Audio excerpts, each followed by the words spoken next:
I'm Evan Cole, 39 years old, and I've been hauling refrigerated freight since my 20s.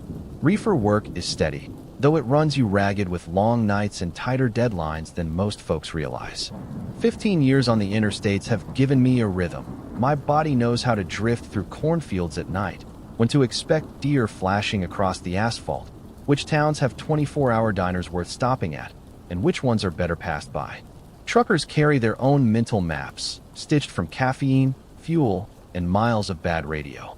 We know where the lots are cracked, where vending machines are always broken, and which rest stops feel a little off, like the light doesn't fall right. You ignore those feelings long enough, and you convince yourself it's just fatigue. I used to think that too. This happened 2 summers ago, sometime in July. I'd been running produce east from Missouri, trying to shave hours off my logbook by skipping breaks. By the time I crossed into Indiana, the sky was starless black and my ELD was screaming that I was out of drive time. I saw the sign for the Crawfordsville rest area, 2 miles. Perfect. I pulled in just after 2 in the morning. The lot was maybe a quarter full. A couple rigs idled with soft diesel rumble, but most were dark, curtains drawn.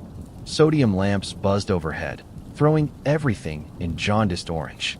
I parked near the far end, killed the lights, and climbed down from the cab, stretching my back until my spine popped. That's when I noticed it. My shadow stretched across the pavement, arms wide, legs long. But when I moved, slow stretch, arms overhead, it hesitated. Like the silhouette was thinking before copying. A half beat off. I frowned, did it again. Same lag. I looked around, checking for another driver who might have walked behind me, but the lot was empty. Just me, the hum of lamps, and that buzzing quiet that feels too heavy. I laughed it off. Light tricks. Shadows play games when you're exhausted. I pressed the lock on my fob and walked toward the vending alcove. Inside, the air was harsh with disinfectant and machine grease. Fluorescence glared overhead. I scanned the row of machines, scrolling my phone with my free hand. Chips, candy, a soda for caffeine. My reflection stared back at me in the glass. Except it wasn't just me. Something darker stood at my shoulder in the reflection, a cutout shape that wasn't shaped quite right. When I lifted my hand to press the buttons, its hand rose too, but delayed. Not natural delayed. Observing delayed. My stomach went cold. I forced myself to act casual, phone still against my ear like I was taking a call.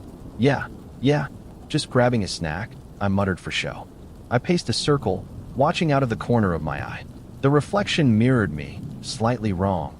Like it wasn't standing where it should be, but just behind the locked maintenance door in the corner. That door hadn't opened once. I left the candy bar in the slot and pushed outside, chest tight. The night was too quiet. Usually there's a rhythm to a rest stop, the distant whoosh of semis, a random door slamming, the shuffle of footsteps. But here, everything felt muted. The only sound was the blue help phone's LED strobing out of service, like a warning beacon. I headed for my truck quick, scanning the lot. That's when my boot snagged something strung between 2 bollards. A cord, nylon, taut, shin high. I stumbled, cursing, and caught myself against a nearby pickup. The cord had a tiny reflective triangle knotted into it. Not random trash. Deliberate.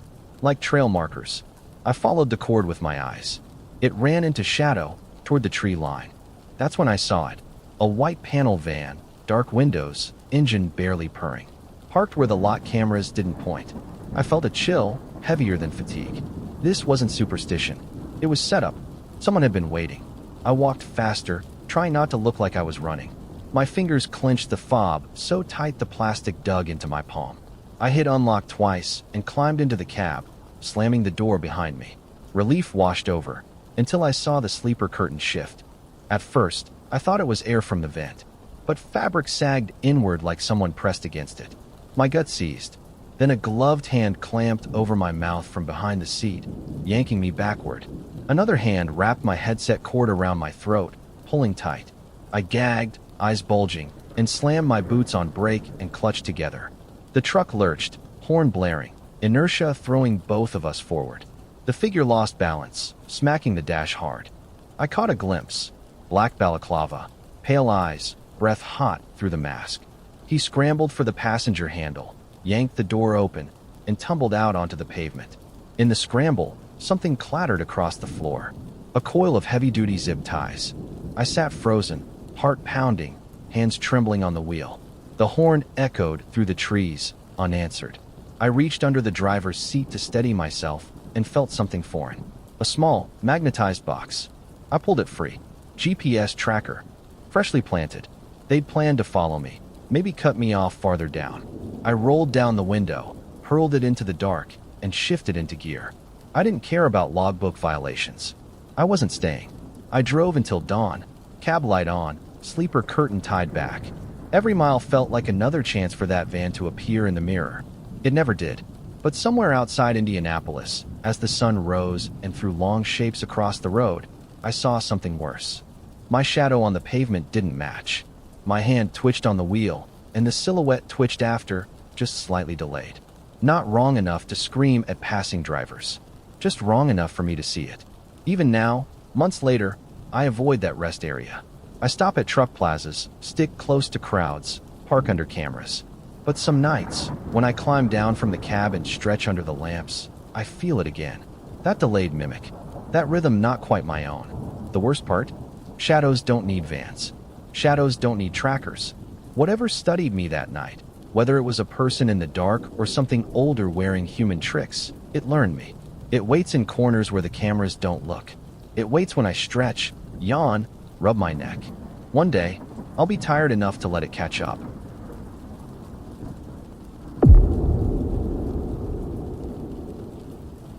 I never used to believe in roadside stories.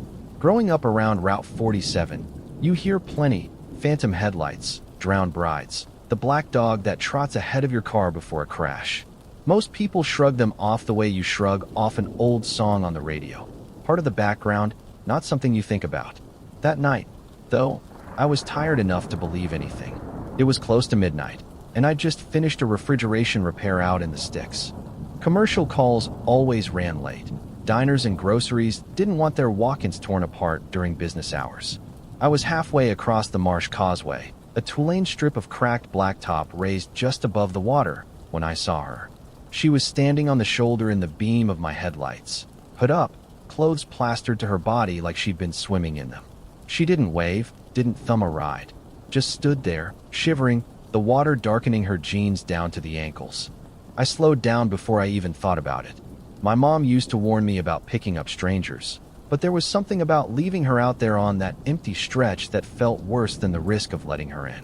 The passenger door creaked open, and she slid inside without a word. Her hair was slicked flat, dripping onto the seat. She kept her eyes on her lap, hands folded around something crumpled. Looked like a receipt, maybe from a gas station. She held it out toward me. I glanced at it in the glow from the dash. There was an address scrawled on the back, shaky handwriting. Just 4 miles up the road, off a gravel turn I knew well. "All right," I muttered, tossing it back on the console. "We'll get you home." She didn't answer. That's when I noticed the smell.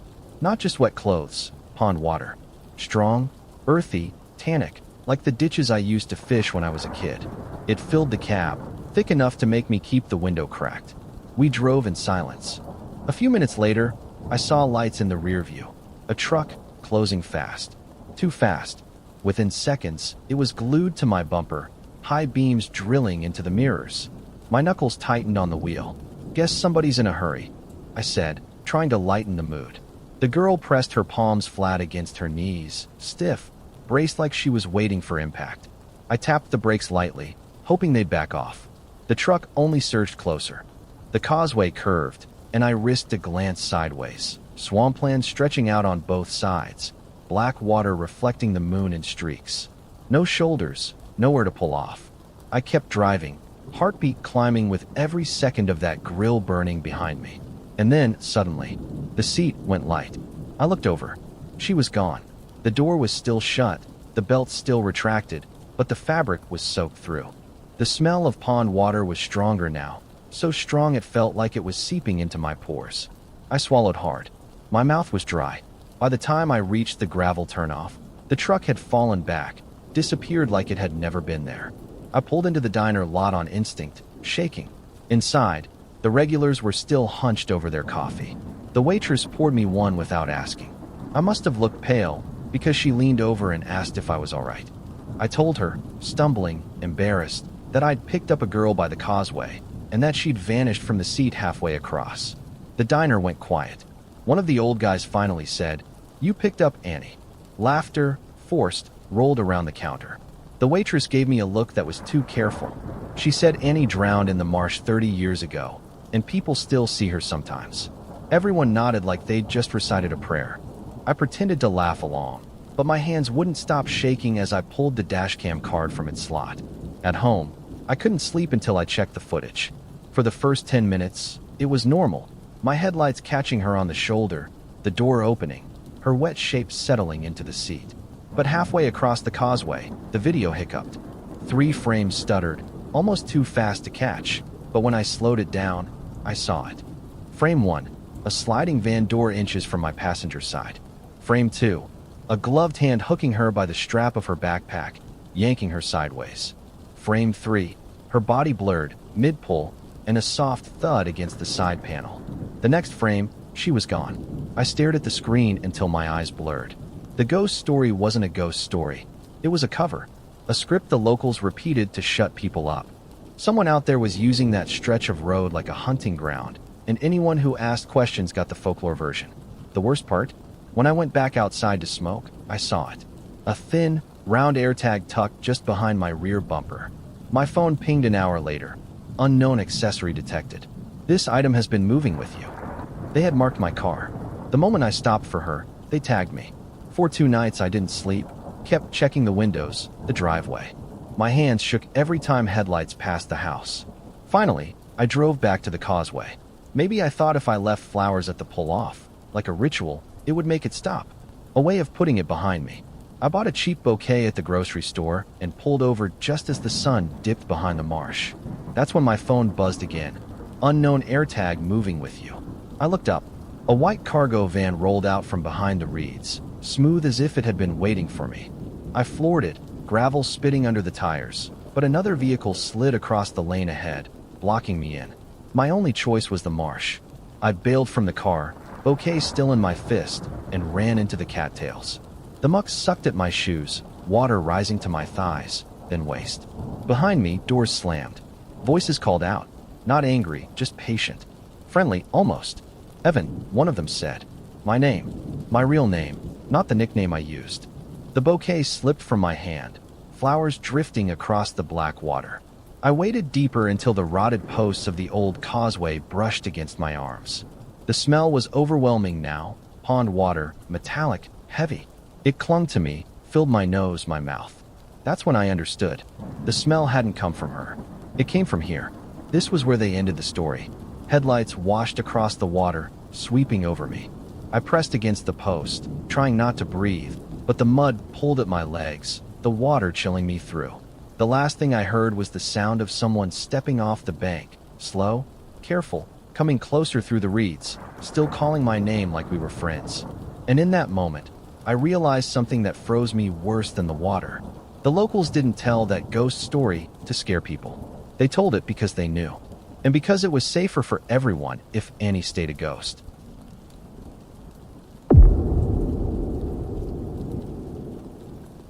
My name's Nate Delgado, 34, 10 years behind the wheel of dry vans out of Louisville. By now I know the rhythm of way stations the same way a smoker knows the drag of his last cigarette. You see the signs, you check the pre-pass light, you roll slow, maybe get flagged green, maybe get pulled in. The clerks, the inspectors, they have their patter down. Clipboards, flashlights, sometimes a level 2 inspection if they're bored. Most nights it's just a formality.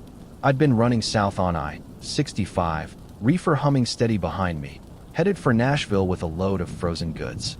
It was late, close to 10 p.m., and I was bone-tired but still legal on my hours. I saw the open signs flashing up ahead and knew I'd have to pull into the way station. Pre-pass light on the windshield flipped red. No skipping it tonight. So I rolled off the interstate and lined up with the others. Nothing unusual at first. I eased across the scale, brakes hissing, numbers ticking on the overhead display. Then the speaker crackled, and the clerk's voice said, "Driver, pull around and park. Bring in your paperwork." I sighed. Standard enough. I killed my lights, set the brake, and walked inside with my bill of lading in hand. The office was bright with fluorescent glare, walls lined with plaques and DOT posters. A man in a navy blue shirt with the state seal on the chest sat behind the counter. His face was pale, flat-eyed, with deep shadows under his lids. He looked up, and the first thing he said made no sense. "You again? Didn't we just process you this morning?" I blinked. "What?" He shuffled some papers, flipped a clipboard around, and slid a sheet toward me. "Here, 10:13 a.m. Processed, level 2 inspection, signature right there." I looked down. The sheet had my tractor number, my company name, even my signature scrawled across the bottom. But I hadn't been here this morning. At 10:13 a.m. I'd been 200 miles north, waiting out a construction zone. My ELD would prove it. "That's not possible," I said. The clerk's mouth twitched in something between a smile and a sneer. "It's possible. It's right here." I felt the first real unease then, like cold water down my back. I pulled my phone and opened the dashcam app. My rig streams over Wi-Fi whenever I park. I scrubbed back through the footage, expecting to prove myself right. But there it was, my truck rolling in, me climbing down, me walking through this very door at 10:13 a.m. on the dot.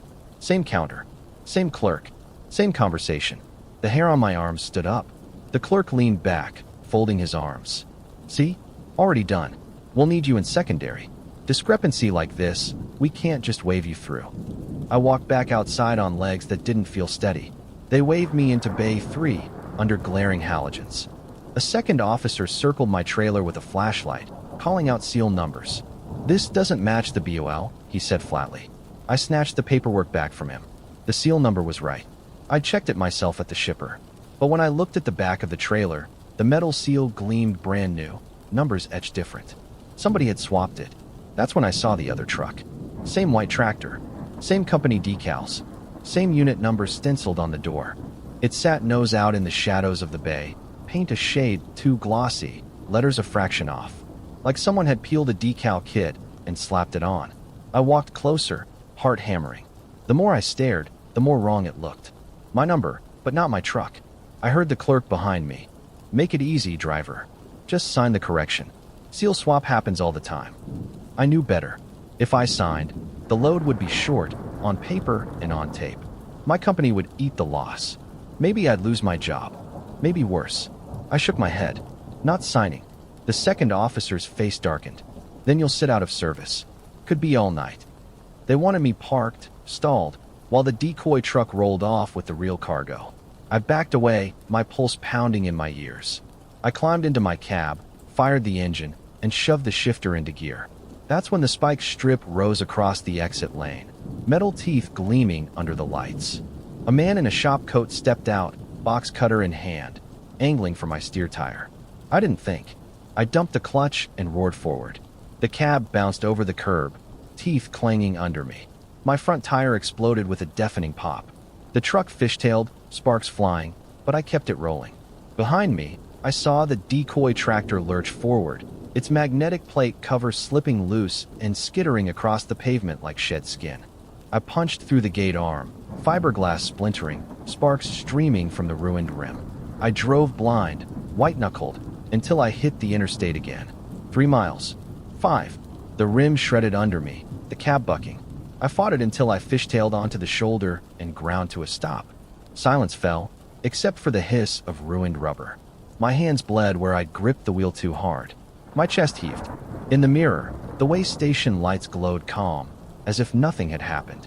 And on the asphalt behind me, I thought I saw the glint of that plate cover once more, just before a white van swung by and swallowed it up. I sat there in the cab, ruined tires smoking, paperwork on the seat beside me.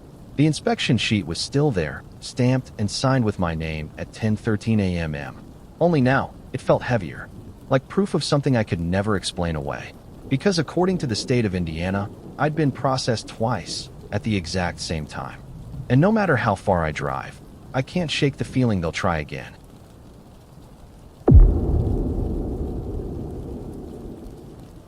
Most nights, the hum of the reefer behind me is enough company. I keep the CB parked on Channel 19 like everybody else, just to hear chatter, speed trap warnings, mile marker jokes, the occasional bored driver looking for conversation. Channel 13? Nobody uses it. It's considered bad luck. That night, curiosity got the better of me. It was close to 2 a.m., on I-40, Tennessee into Arkansas. The road was dead quiet, just taillights a half-mile ahead and my own headlights bouncing back from the mile markers. Out of boredom, I spun the knob on the Cobra and landed on 13. And there it was. Not silence, not static, a voice. Except it wasn't quite a voice. More like somebody trying to sound human, but running the tape through a fan. The syllables were bent, clipped at the edges. Eastbound unit, next right. The hairs on my arm stood up. At first, I thought it was Skip, radio waves bouncing off the atmosphere, catching bleed from some foreign chatter. I used to tinker with ham rigs with my uncle. I'd heard broken Russian, clipped Spanish, even NOAA alerts half a continent away. But this was different. The cadence was deliberate. A rhythm, slow to 45 miles. I flicked my mic, but didn't key up. Just listened. Another driver's voice cut through, rough and skeptical. Say again? That for me. The broken voice stuttered, then repeated the same phrase. 5 minutes later, I heard the driver again. Pulled off, just like you said. GPS dead as a doornail out here. Y'all messing with me? Then static swallowed him whole. I kept telling myself it was a prank. Some ham operator with a voice modulator. Maybe some kid screwing around with a linear amp, blasting signal across state lines. But I kept listening. The voice called out directions and intervals that lined up with mile markers. I tested it, keeping an eye on the green reflective signs, and sure enough, every time we hit a multiple of 10, the voice changed instructions. It wasn't random. It was synced to the road itself. That's when I saw the pickup. Wide F, 150, whip antenna taller than the cab. It slid into my mirrors, hovering 3 car lengths back. Every time the voice spoke, the truck edged closer, like it was waiting for me to obey. I told myself I was imagining things. Then the voice said, "Exit 25 now." I knew that exit. A frontage road into scrubland, rarely patrolled. The white pickup flicked its brights, once, twice. I felt my stomach knot. I tried to ignore it, rolling past. The voice went silent for 10 minutes. I was almost relieved. Then it came back, sharper. "Exit 32 now." The pickup eased forward again, high beams drilling my cab. I swallowed, palms slick. Against my better judgment, I put on my blinker. The ramp curved into darkness. No lights, no signage, just asphalt bleeding into gravel. Within 30 seconds, my dash GPS blinked and went black. Phone signal dropped to no service. Even my Sirius radio died, leaving only the hum of tires and the broken voice on channel 13. Proceed 5 miles more. That's when I knew I'd made a mistake. I killed the CB, heart hammering. The road was narrowing, trees closing in. My headlights caught rusted guardrails, old barrels, nothing else. The pickup slid behind me, too close now, practically drafting. Up ahead, another set of headlights bloomed, square van, idling crosswise at a turnout. My mouth went dry. This wasn't random. This wasn't some ham prank. This was a setup. I jammed the shifter, floored it, and swerved hard, clipping the ditch but powering past the van before it could swing fully into the lane. Metal scraped under my trailer, but I kept pushing, tires spitting gravel. Behind me, the CB crackled alive again, louder than before. "Turn. Now. Turn. Now." It wasn't coming from the speaker anymore. It sounded like it was inside the dash itself, crawling out of the wires. They chased me for 2 miles before I spotted salvation. An unlit overpass, concrete pillars cutting shadows into the road. I yanked the wheel, braked hard, and dove into the riprap shoulder beneath the bridge. The truck roared past, followed by the van. For a moment, it was silent except for the hum of my reefer. Then the sound started again. "Turn. Now. Turn." I looked back at my cab. The CB was dark. The power light was off. But the voice kept talking, steady, patient, like it didn't need the radio anymore. I scrambled down the embankment, knees tearing against the rocks. Kudzu whipped my arms as I forced myself into the brush. I crouched there, bleeding, listening as doors slammed above me. Footsteps on the gravel. A tool popped my driver's side latch with a metallic crack. The reefer clicked into gear, low rumble shifting as if someone had climbed behind the wheel. Headlights flared, sweeping the underside of the overpass. Through the concrete pillars, I watched my own truck pull away, trailer swinging, taillights shrinking into the night. Someone else was driving it now. The broken voice counted off in the dark, calm and relentless. 30 miles, 40 miles, eastbound unit. Keep driving. I stayed under that bridge until dawn, too scared to move. By the time I hiked to the nearest gas station, the dispatcher was already calling. Reefer load missing, my truck off the grid, no trace on GPS. I told them it was stolen. I didn't tell them how, because who would believe me? That I'd listened to a voice on 13, followed it into a dead zone, and watched strangers drive off with 80,000 pounds of frozen beef? Every trucker I know has heard the story since. Don't mess with 13, it'll lead you off the map. They laugh, call it bad luck, a ghost frequency, but I can still hear the cadence in my head sometimes, when the cab goes quiet. And when I do, I switch the radio off. Because directions are only useful if you choose to follow them. And next time, I know they'll be waiting for me to obey.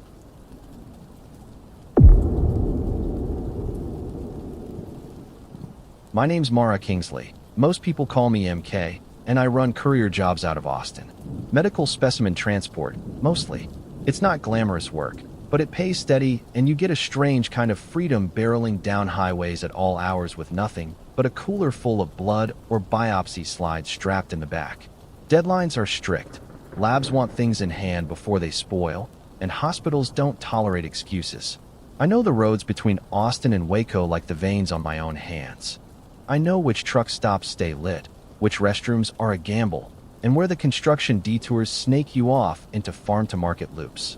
One of those detours is what got me into trouble, Loop 6. It was a Tuesday night in early September. I'd picked up a cooler from a hospital in Round Rock and was running it to a lab in North Waco. Nothing unusual. I had 4 hours of drive time to spare. The night was clear, no rain, traffic light. Around 11, the GPS chirped with a detour, road construction ahead. Rerouting. The orange signs on the shoulder matched, so I trusted it. That's how I ended up on Loop 6. The frontage road curved around, then narrowed between fields. The highway lights vanished, leaving only my high beams sweeping through scrub and dirt. I wasn't low on gas, but the gauge read under a quarter tank, and I figured I'd top off if I saw anything. A mile later, I did. A shabby gas station glowing under a flickering canopy. It looked dated, sign missing a letter, ice chest by the door, pumps with card readers taped up, but still blinking. I pulled in, tires crunching gravel. The store itself was empty except for a clerk behind glass, face lit bluish by a little TV. He didn't look up when I walked in. I rang the bell on the counter, but it made no sound. Bathroom key, I asked. He gestured vaguely without lifting his eyes. I found it hanging from a 2x4 stick. The restroom was disgusting. Rust stains, paper towel rolls stacked, but unopened. I came back out, bought a bottle of water, and left. 15 minutes later, after following the detour signs, I saw the glow of another station up ahead. My stomach nodded when I realized it looked exactly like the first one. Same missing letter on the sign. Same canopy tilt. Same ice chest. Only dirtier. The light over pump 3 was dead, and weeds grew up through cracks I swore hadn't been there before. I thought maybe I'd circled back by mistake, so I checked my phone map. It insisted I was moving forward, not back. The timestamp on the fuel receipt said 11:22 p.m. I compared it to the dashcam footage on my phone. The approach shot, me pulling under the canopy, was identical. Same angle, same headlight sweep. I shook my head, laughed nervously, and kept driving. Another 20 minutes, another stretch of black road. Then the same glow. This time my chest tightened before I even pulled in. The station looked abandoned now. Pumps bagged with plastic. Windows streaked with grime. Inside, the clerk's chair was empty, but the little TV flickered on anyway, casting that same blue glow. My phone buzzed. It had automatically connected to an open network, Loop 6_guest. I never joined it. The Wi-Fi icon pulsed even when I turned off mobile data. My dashcam app froze, locked on the same approach frame again and again like I hadn't left. I told myself I was just exhausted. Courier life does that. You blur nights together, convince yourself of patterns where none exist. But when I tried to break off onto a county road, orange detour signs herded me back like cattle prods. At every junction, Loop 6 detour. By the time I saw the station the fourth time, it was barely lit. No canopy lights, only the faint glow from inside. The glass door stood open, propped by a broken cinder block. From the road, I could see the blue glow washing the shelves. I should have kept driving. God help me, I should have. But my phone GPS refused to reroute. The cooler in the back was ticking down minutes of viable time, and I thought maybe I could get help inside. Maybe there was a landline, someone to call about the detour. I parked under the canopy. Gravel crunched louder than it should have. I grabbed the cooler straps across my chest. Habit, I don't leave it behind, and walked to the door. The bell didn't ring when I stepped in. The smell hit me first. Mildew, burnt wires, and something faintly chemical, like ammonia. The shelves were mostly bare. Behind the counter, the TV flickered static blue, no picture. And on the wall above it, nailed into corkboard, hung rows of lanyards. Dozens of them. Hospital badges, courier passes, ID cards from companies I recognized. Each one pinned with an SD card bagged in plastic. My mouth went dry. That's when the restroom door creaked open. A man stepped out, wiping his hands on a rag. He wore a faded shop coat, dark with oil. In his other hand, he carried a tire billy. "Evenin', Mara," he said. My blood froze.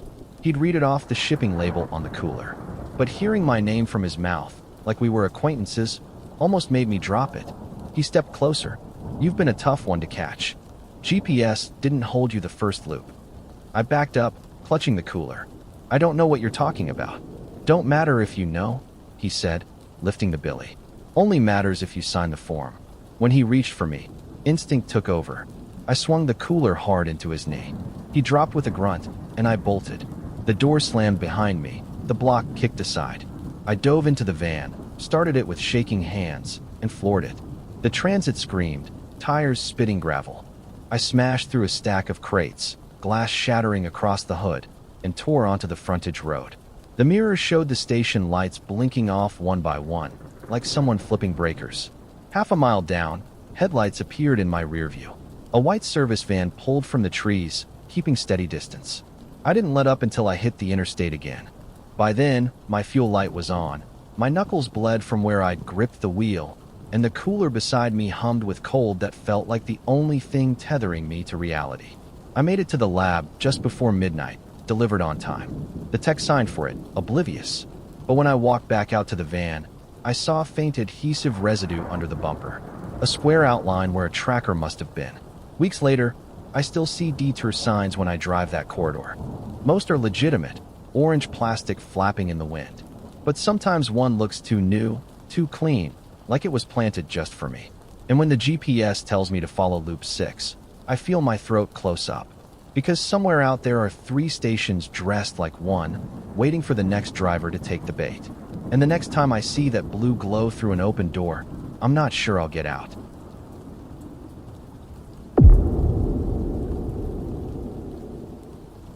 I don't spook easy. I've driven nights for nearly 20 years, in weather that'll peel your skin off, on roads with no guardrails and no cell service. You learn to keep calm. You learn not to slam on the brakes for every shape you see in the dark, because 9 times out of 10 it's a deer or a blown tire, and the 10th time it's your own brain playing tricks. But that night on US 2, I broke my own rule. It was just past midnight, a long flat stretch north of Havre, Montana. The highway there runs straight as a surveyor's line, with shallow irrigation ditches on both sides feeding farmland. I had 24 tons of rebar strapped to the trailer, flatbed humming steady at 60. My dash clock glowed green, my thermos was empty, and I was counting mile markers. That's when I saw her.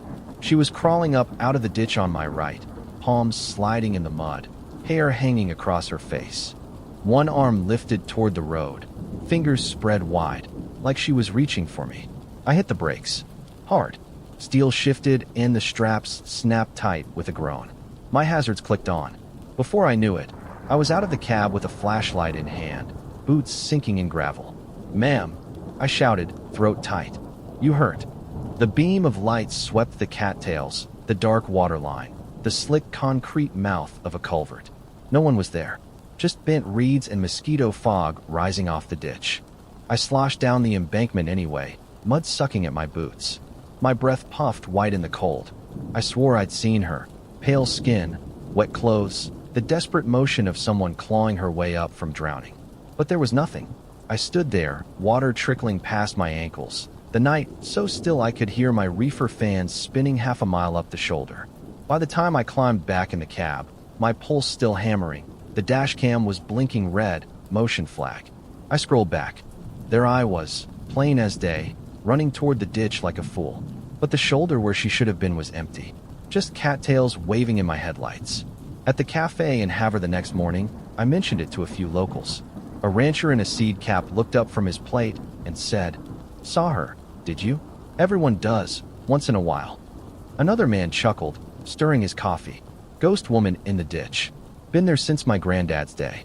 Crawls out, then poof. Vanishes." They said it like weather talk, like a bit of road folklore to shrug at. But it bothered me, because when I climbed back into my truck that night, my seatbelt camera had lit up, motion on the passenger side while I was outside, and my fuel cap was hanging loose, threads gritty with fresh mud. Ghosts don't tamper with diesel caps. The more I thought about it, the less it made sense. A woman crawling in the ditch? In the middle of nowhere? Why always that same spot, mile 142? And why always the same story? Drivers stop. She disappears. Footage shows nothing. I couldn't let it go. The following week, I came prepared. I'd bought a cheap thermal camera adapter that clips to your phone. Grainy, but good enough to spot deer or a lost calf at night. I parked on the shoulder at dusk, pretending to check my straps, and let the dash cam run. For 20 minutes, nothing. Just the endless hiss of trucks blowing past, rattling my mirrors. Then, right on cue, movement in the ditch. A pale shape rising, jerky, half-crawling. Hair dangling forward. An arm lifting in that same stiff wave. My throat went dry. But through the thermal? It wasn't right. The woman glowed only faintly, colder than the ditch water around her. No body heat, no human signature. Just an outline draped in fabric and reflective tape. And then, in a blink, she was yanked back down out of sight. Not vanished. Pulled. I kept recording as the thermal picked up something else. 2 heat blooms crawling up the culvert ladder beneath the road, hauling themselves hand over hand, moving straight toward my steps. The first clatter hit my cab like a hammer, rocking the door. I heard the metallic pop of a latch tool sliding under the handle. Another thud on the fuel tank. I snatched the extinguisher from behind my seat, yanked the pin, and slammed the nozzle into the gap as the door cracked. A burst of powder filled the cab and spilled into the night, blinding white. Someone cursed, muffled, hacking. I bolted, down the embankment, over the riprap, hands tearing on wire mesh, knees slamming rock. I crashed into the water below the culvert, cold shocking me breathless. Above, my truck's air horn bellowed, long and shrill, as if someone inside was leaning on it. I clawed through cattails, mud dragging at my boots, heart punching against my ribs. Behind me, beams swept the ditch. Shadows moved across the waterline. Then I felt it, a hard shape clipped to my belt loop. A magnet. Small, blinking faint. A tracker. They hadn't just tried to lure me. They'd already marked me. With shaking hands, I ripped it free and hurled it into the current. The horn cut off instantly. For a long moment, silence. Just water moving through the culvert and my own breath rasping. When I dared look back, my flatbed was idling empty on the shoulder, door hanging wide. Figures stood in the reeds, watching. No chase, no shouting, just waiting, because they knew the story would take care of itself. Tomorrow, some other driver would say he saw a woman crawling from the ditch, and everyone at the cafe would nod, shrug, and say, "Been seeing her for decades." And no one would ask what really waits down in the culvert at mile 142.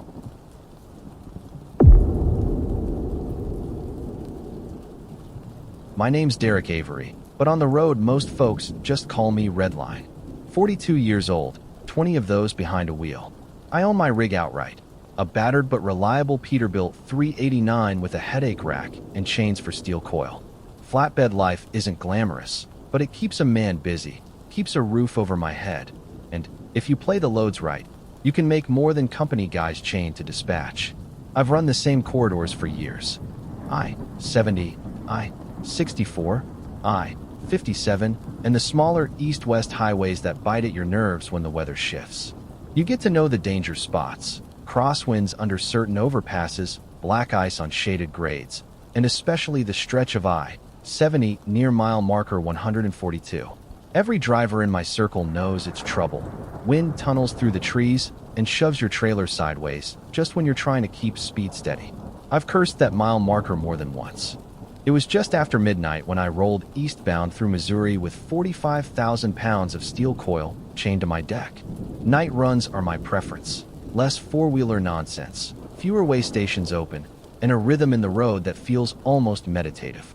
My CB was tuned to channel 19, mostly quiet, just static and the occasional bleat of a distant driver. Then my radio spoke with my own voice. I'd just said, "Clear eastbound, hammer down," to nobody in particular. Habit.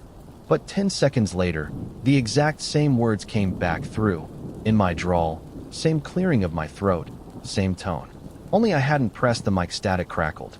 Then another voice, calm, flat, not one I recognized, said, "Driver eastbound, you will crash at 142. I froze. My thumb hovered over the mic switch. "The hell is this?" I muttered. Then I pressed down and barked. Real funny. "Which joker's out there?" "Nothing. Just hiss." I reminded myself CBs can bleed, pick up garbage from miles away. Maybe some kid with a Radio Shack setup. Still, my scalp prickled. My Pete doesn't have record in playback. No voice memo feature. There was no reason my words should have come back to me. 7 minutes later, as I approached the dreaded 142 curve, the wind hit. A cross gust slammed my trailer so hard the load tugged the tractor off center. Lane assist screamed. The steering wheel jolted against my palms. The coil shifted just enough that I felt the weight slide. For one wild heartbeat, I thought I was gone. Jackknifed, flipped, twisted metal across both lanes. I rode the rumble strip, feathered the tractor brake, and prayed. Somehow the set straightened. I hauled breath into my chest like I'd been drowning. And when I looked up, the sign flashed by, mile 142. Exactly like the voice said. I drove another 5 miles before I pulled into a rest turnout and sat shaking. Hands trembling so hard I spilled coffee on my jeans. The CB sat silent, innocent, like it hadn't just predicted my death. To test it, I pressed the mic and muttered something nonsense. "Red line eastbound, rubber ducks swim at midnight." Stupid, but distinct. I set the mic down. 2 minutes later, the phrase came back, but altered, cleaner, crisper, like someone had filtered the audio. My exact words spat back at me. I scanned the mirrors. Headlights trailed me a quarter-mile back. A white van, plain, no markings, pacing slow on the shoulder. I didn't like the look of it. A whip antenna jutted off the roof, light bar taped over. That's when my fear turned from supernatural to human. Somebody was messing with me. I forced myself to think like a driver, not a spooked kid. What did I know? Someone had recorded me, rebroadcast my voice, and injected a prophecy at a mile marker notorious for accidents. A curve where trucks routinely jackknife it. If I'd panicked harder, if I'd overcorrected, I'd have been scrap on the guardrail. And who waits for accidents? Tow companies. Wreck chasers. I'd heard stories. Shady operators with scanners, staged crashes, contracts forced onto shaken drivers. A quick buck made from someone else's blood and freight. I pulled back onto the highway. The van followed at distance, never overtaking, never falling back. The CB hissed again. My own voice bled through. "You're almost out of time." I killed the radio with a slam of my palm. The silence in the cab was heavier than the coil on my deck. At the next rest area, I eased in, killed the lights, and stepped out. Cool night air slapped my face. I walked around the rig, checking binders, trying to act casual. That's when I saw it. On my antenna mount, just below the mirror, was a black plastic cap I didn't remember. Looked like a weather cover, snug around the base. I pried it off with my knife. Inside was a thumb-sized device, circuit board, battery pack, tiny antenna stub. It was warm. Someone had clipped a transmitter onto my rig. That's how they were replaying my voice. That's how they were syncing me to their little CB theater. A crunch of tires made me look up. The white van rolled in, slow, pulling up 2 spots away. The driver climbed out in a reflective vest, clipboard in hand, like he belonged there. He called out, "Evenin', partner. You all right? Saw you wiggle back there." His eyes flicked to my coil binders. Not at me, not at the truck. At the load. I held the plastic cap device up between us. "This yours?" His face went pale. He tried to recover with a shrug, but his smile was gone. I didn't wait for whatever script he had prepared. I climbed back into the Pete, fired the engine, and rolled hard out of the lot. In the mirror, the van hesitated, then followed. By the time I neared the curve again, the CB hissed alive even though I'd shut it off. The speaker crackled, voice injected directly like it bypassed the switch. My own voice said, "Ease off now." Then the calm stranger's tone, "Crash at 142 confirmed." My knuckles whitened. Ahead, the curve waited, same guardrail glinting under high beams. But this time I didn't panic. I dropped a gear, set the trolley brake feather light, and kept my line. The van tried to swing up beside me, edging close like it meant to spook me. I held steady. The wind hit again. The coil tugged, chains groaned, but I rode it out. The van clipped my trailer's rub rail, mirror exploding. It fishtailed, lost traction, and scraped the guardrail with a scream of sparks. I powered through the curve, tractor screaming, and pulled to a stop a mile beyond, chest heaving. Behind me, amber lights flicked on in the median, a tow truck sitting dark until then, waiting for a wreck that didn't happen. Its beams caught the van staggering to a stop. I climbed down, legs weak. In my hand was the little transmitter. I held it high under the dashcam's glare. The tow truck slowed, the driver staring at me. Then, without a word, it backed away. The van limped after, disappearing into the night. I sat in my cab until dawn, too wired to sleep. The device sat on the dash, battery drained, circuit quiet. Proof of what had stalked me. They weren't prophets. They weren't ghosts. They were businessmen with antennas and a sick business model, scaring drivers into crashes and feeding off the wreckage. I still haul steel. I still pass mile marker 142. But I keep my CB off now, and every time I see a plain white van on the shoulder, I feel my throat tighten. Because the voice wasn't wrong. If I'd twitched the wheel an inch more that night, I would have crashed. And someone, somewhere, would have had the paperwork ready.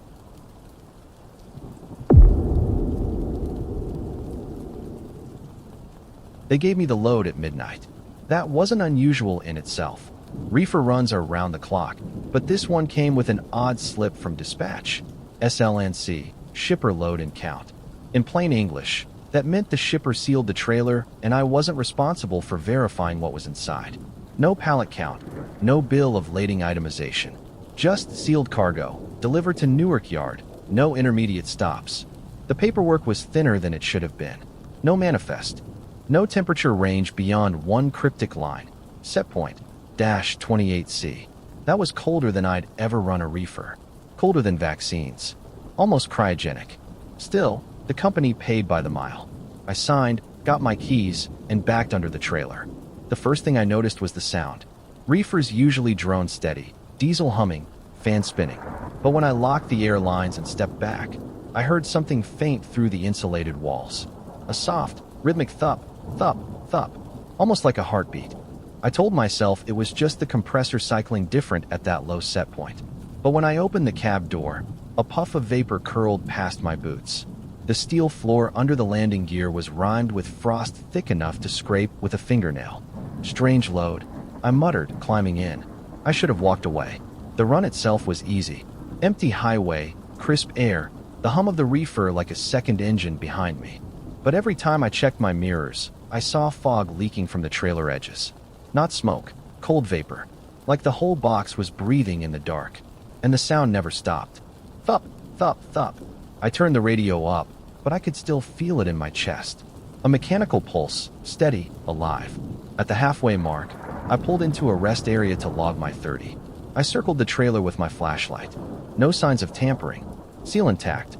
Reefer control panel reading -28C on the nose. Fuel gauge already lower than it should have been. I crouched and checked the panel log. Hours stacked up like a countdown. Compressor cycles running hotter than usual, burning more fuel than any load I'd hauled. Whatever was in there, it was drinking diesel. I laid my palm against the steel wall. It stung cold enough to stick. I jerked my hand back, skin reddened like a burn. That's when I realized I didn't hear any pallets shifting, no clatter of crates, nothing. Just the pulse. Thump, thump, thump. I drove on, trying not to think about it. At dawn, I hit the Newark Yard. Guard checked my seal, logged the number, waved me to Dock 7. The receiver met me with a clipboard, broke the seal with bolt cutters, and rolled the doors. A blast of white fog billowed out. My skin prickled. Inside, the trailer was empty. Bare steel walls frosted over, floor slick with ice. The man frowned. This supposed to be live loaded? SLNC, I said. Shipper sealed it. I never saw the freight. He stepped inside, boots crunching frost, waved his light around. Nothing. We checked the yard cameras. They showed my rig backing in. Doors sealed when I left the shipper. Doors sealed when I arrived. No loading footage. Nothing ever went in. But my reefer hours didn't lie. I'd burned through almost half a tank. Enough fuel to cool a full load. Empty, he said again, suspicious. You sure you're not dropping an MT? I didn't argue. Just signed and left. That should have been the end. But the details gnawed at me. The rhythmic sound. The frost. The missing fuel. The emptiness. Back in the yard, I walked a slow lap around the trailer before parking. That's when I noticed it. A seam patch running the length of the roof. Fresh rivets shining in the light. Not factory work. A cut-in repair job. I fetched the thermal scanner I kept for tire checks and pointed it upward. The roof glowed faint, rectangular, warmer than the rest. A shadow where insulation should have been solid. My stomach turned. I hadn't been hauling pallets. I'd been hauling the trailer itself, fitted with some kind of liner, something lifted in and out through a roof hatch where cameras couldn't see. And the heartbeat I'd heard? Probably a diaphragm pump circulating coolant inside the liner. Cargo that was never meant to show up on any manifest. Cargo that, officially, never existed. 2 nights later, dispatch paged me again. Mars, we need you to reposition that MT from Newark to the overflow dock in Kearney. Simple yard move. I should have said no. I should have reported it.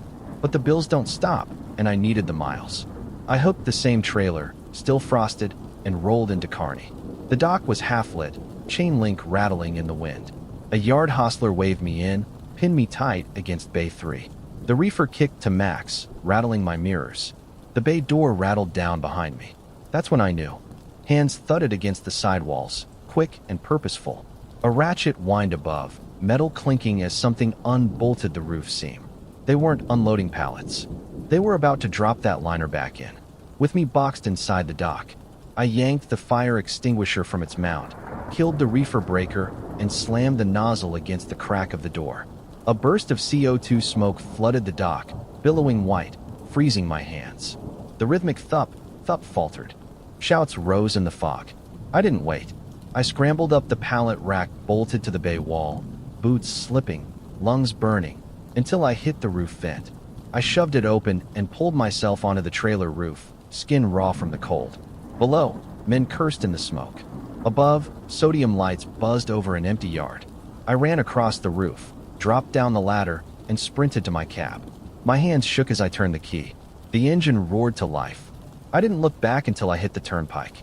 The trailer hummed behind me, innocent as any other. To anyone watching, I delivered nothing. Hauled nothing. But I knew better. That night's freight wasn't meant to exist on paper, and I'd just seen how far they'd go to keep it that way. I still drive for them. Bills don't stop. But every time dispatch slips me an SLNC with no manifest, I feel that phantom pulse in my chest. Thup, thup, thup. And I wonder what's really moving in the dark, hidden in trailers we all think are empty.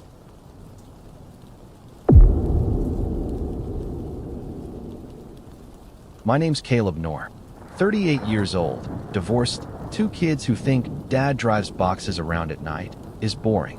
I work for a regional courier outfit out of Illinois, driving a 26-foot box truck loaded with parcels. Nothing exciting. Medical supplies, auto parts, overnight business shipments. The sort of stuff people only notice when it's late. Most of my runs are routine.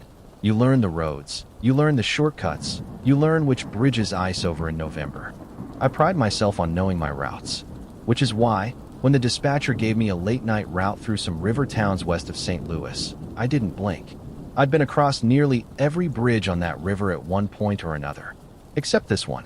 The night it happened, I was running behind schedule, maybe 40 minutes.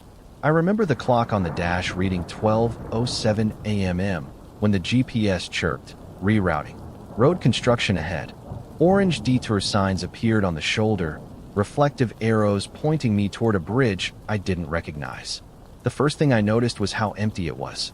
No cars, no other trucks, no flashing work zone pickups. Just my box truck rolling up onto a span lit by evenly spaced LED arrow boards. Cones, barricades, reflective panels. Clean, precise, almost too perfect. At first, I was grateful. It looked new. Wide lanes, fresh asphalt. The kind of bridge you like at night. No potholes, no tight turns. I settled into the center lane, radio low, hands loose on the wheel. 10 minutes later, I frowned. The scenery hadn't changed. Same barricades, same expansion joint thumping the tires, same spray-painted graffiti, slow burn, on the concrete barrier to my left. I thought maybe I was zoning out, falling into road hypnosis. It happens. At night, the rhythm of lines and lights can lull you. But when the toll transponder beeped, I nearly jumped out of my seat. I hadn't seen a toll plaza, just another set of arrow boards. Yet the toll log on my dash flashed, 12:19 a.m., Bridge 6E. 12 minutes later, it beeped again. 12:19 a.m., Bridge 6E. Same timestamp. That's when the first prickles of panic crept in. I told myself it was a glitch. Tech fails all the time. My ELD once froze me in a cornfield for 2 hours. But as I drove on, every detail began repeating. The same half-buried tire in the shoulder. The same graffiti. The same exact expansion joint with the same bump-bump rhythm. I leaned forward in my seat, scanning harder. When the toll transponder beeped a third time, identical to the others, my hands went slick on the wheel. I tried to exit. I saw a ramp marked Exit 2A, Riverside, and swerved onto it, relief flooding my chest. But the ramp curved up, looped left, and spat me right back onto the bridge. I stared in disbelief as the slow burn graffiti slid by again. I cursed, slammed the steering wheel. Tried again at the next ramp. Same result. By then my fuel gauge had dipped toward a quarter. My throat was dry, palms sweating. The box truck rattled in crosswinds that didn't feel natural, like a steady hand pushing sideways. I flipped the radio on for distraction. Static. Then a faint whine, high-pitched, almost too faint to hear. The arrow boards flickered with it, pulsing in time. My eyelids grew heavy. A creeping drowsiness I knew wasn't just fatigue. I slapped my cheek, rolled the window down, let cold night air whip in. Stay sharp, Caleb. Stay sharp. The clock on the dash rolled to 1:07 a.m. I'd been on the bridge for an hour. My GPS still read 2 miles, Bridge 6E. Stuck. I pulled out my phone. No signal bars. But under Wi-Fi networks, one showed, loop 6_guest. Open. My phone kept trying to join, even when I canceled.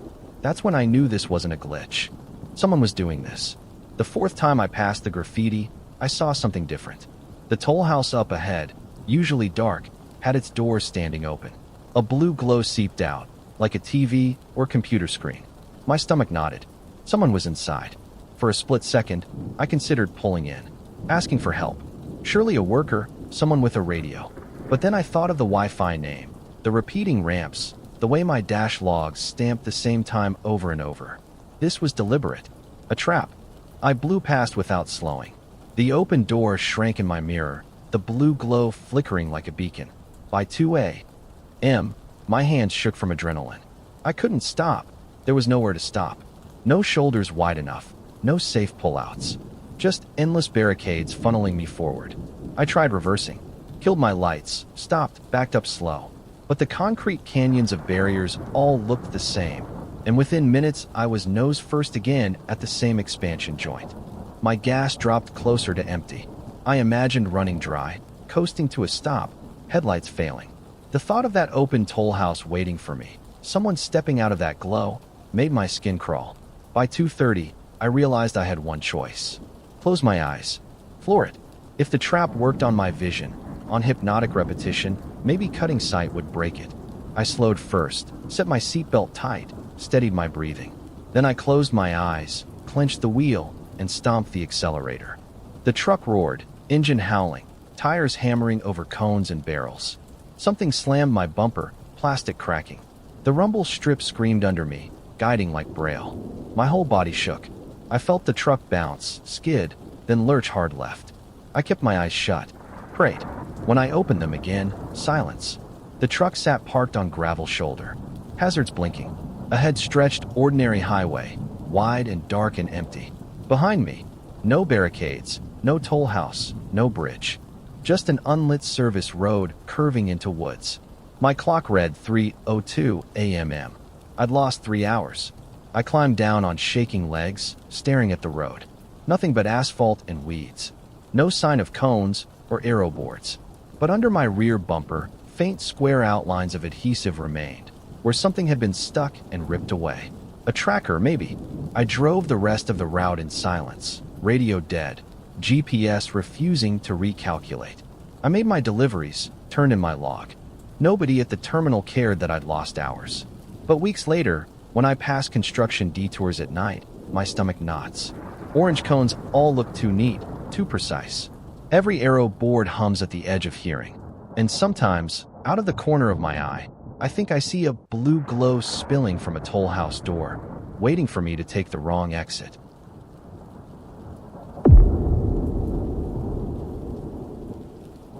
Convoys were supposed to make the road safer.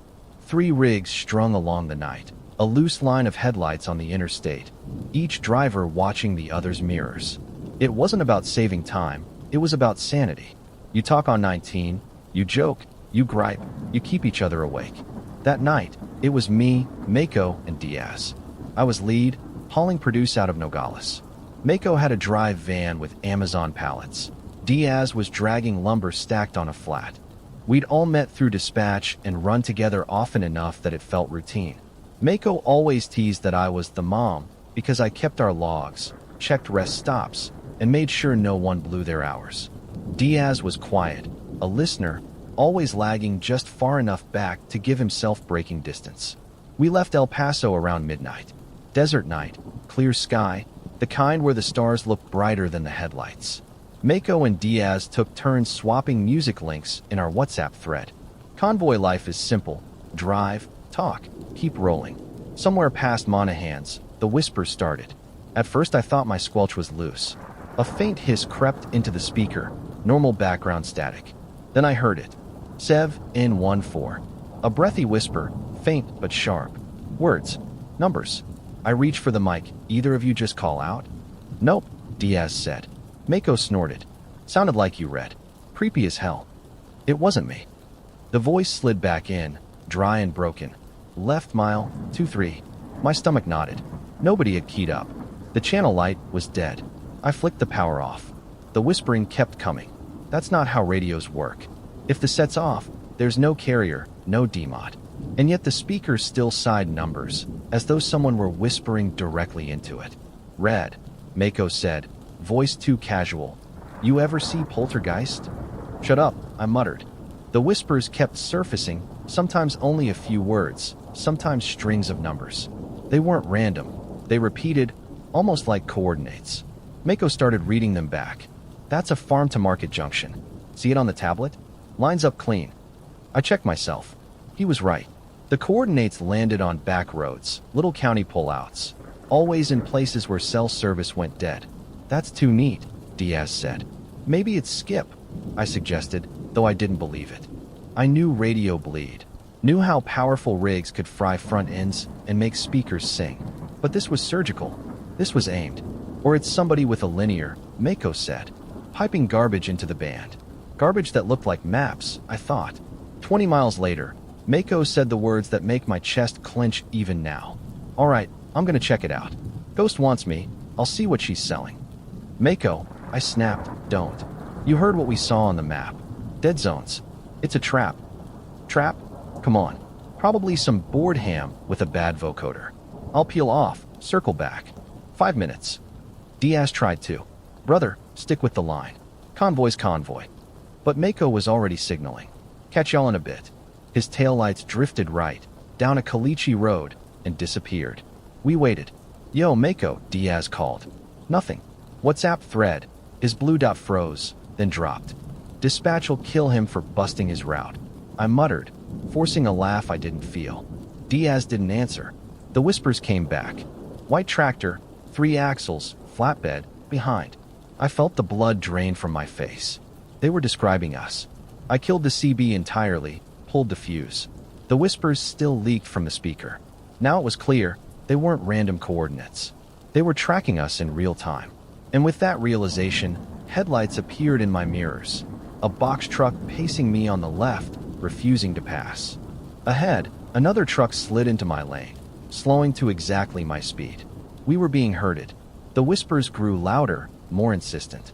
40 miles, turn now, turn now. Diaz's voice cracked. Red, what do we do?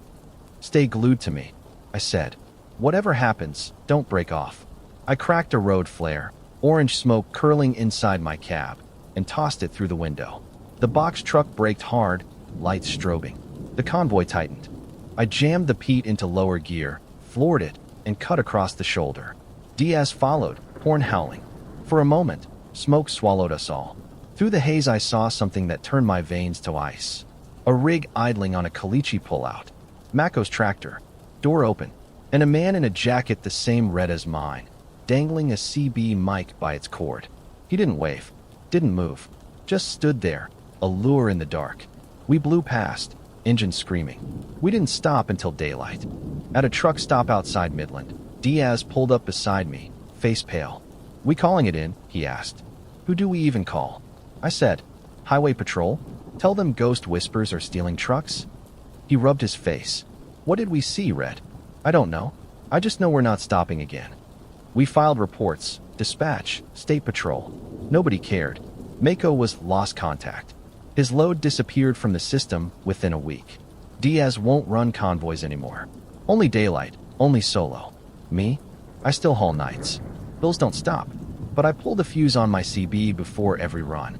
And still, sometimes, out in the desert, I swear I hear it. A soft, breathy whisper threading through the wires, counting down numbers that line up too neatly on the map, waiting for the next driver who can't resist following.